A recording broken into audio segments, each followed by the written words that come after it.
નમસ્કાર દર્શક મિત્રો, મિરર ઓફ ધી વર્લ્ડ ન્યૂઝમાં આપ સૌનું હાર્દિક સ્વાગત છે। આગામી ઉત્તરાયણ પર્વને ધ્યાનમાં રાખીને વન્યજીવ પ્રતિબંધન અને બચાવ કેન્દ્ર સામાજિક વનીકરણ વિભાગ વડોદરા દ્વારા કરુણા અભિયાન અંતર્ગત શહેરમાં 50થી વધુ કલેક્શન સેન્ટર ઊભા કરાયા છે। દર વર્ષે ઉત્તરાયણ પર્વે પતંગની દોરીથી મૂંગા પશુ પક્ષીઓ ઘાયલ થાય છે અને ઘણા ખરા જીવ પણ ગુમાવતા હોય છે। ત્યારે દર વર્ષની માફક આ વર્ષે પણ વન્યજીવ પ્રતિબંધન અને બચાવ કેન્દ્ર સામાજિક વનીકરણ વિભાગ વડોદરા દ્વારા ઉત્તરાયણ પર્વ પતંગના દોરાથી ઇજાગ્રસ્ત થતા મૂંગા પશુ પક્ષીઓને તાત્કાલિક સારવાર મળી રહે તે માટે શહેરના વિવિધ વિસ્તારોમાં મળીને 50થી વધુ કલેક્શન સેન્ટર ઊભા કરાયા છે, જેની સાથે એનજીઓ પણ જોડાશે। પણ અલગ અલગ જગ્યાએ વેટરનરી હોસ્પિટલ ખાતે ઓપરેશન થિયેટર પણ તૈયાર કરાયા છે, જેમાં પુથરી ઝાપા પંડ્યા બ્રિજ પાસે અને વન્યજીવ પ્રતિબંધનના મુખ્ય સેન્ટર ખાતે સારવાર કરવામાં આવશે અને 20થી વધુ ડોક્ટર્સની ટીમ ફરજ બજાવશે। ગણતરીના દિવસ બાકી રહ્યા વન્ય પશુઓ માટે કેટલા આરોગ્ય કેમ્પ રાખવામાં પહેલાં તો કરુણા અભિયાન નિમિત્તે તમામનો ઉત્તરાયણ પર્વ નિમિત્તે તમામનું હું સ્વાગત કરું છું। વન વિભાગ દ્વારા કરુણા અભિયાન નિમિત્તે આપણા 50થી વધારે કલેક્શન સેન્ટરો રાખવામાં આવે છે શહેરની અંદર।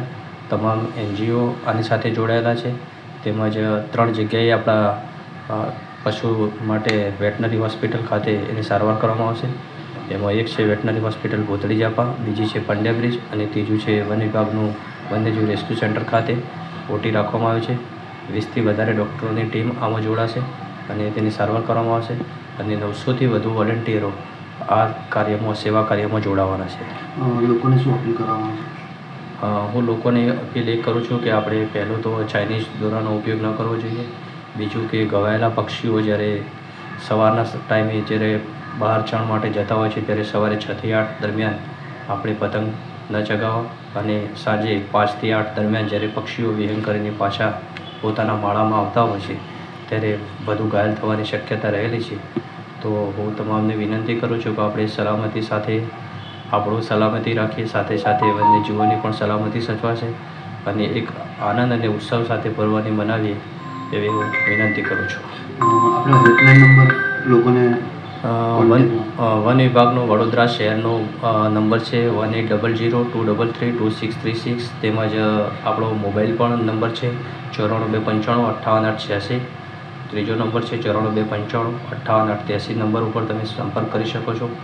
એ સિવાય આપણા ગુજરાતનો એક 1926 નંબર ઉપર પણ તમે કોન્ટેક્ટ કરી શકો, જેથી સરળતાથી ઘાયલ થયેલા પક્ષીઓની તાત્કાલિક સારવાર થઈ શકશે।